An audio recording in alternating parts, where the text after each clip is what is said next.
నిన్ను పోషించడం నా వల్ల కాదు నైనా. ఒకటి సావనైనా సావు, లేదంటే ఇంట్లో నుంచి బయటెళ్ళు. ఒంట్లో ఓపిక లేదు, సూపు సరిగ్గా కనపడడం లేదు, బయటికి తెరవేసి ఎట్ట బతికేదనైనా. బతకపోతే సావు.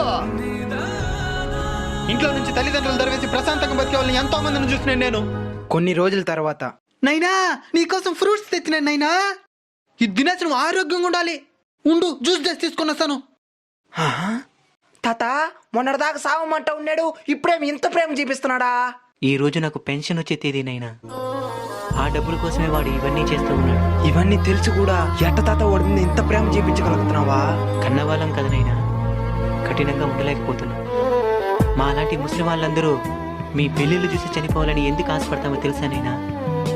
మేము సచ్చినా మిమ్మల్ని చూసుకోవడానికి ఒక తోడు ఏర్పడిందని ప్రశాంతంగా చావడానికేనైనా. తల్లిదండ్రుల్ని బతుకున్నప్పుడే బాగా చూసుకున్నైనా చనిపోయిన తర్వాత చూసుకోవాలనుకున్నా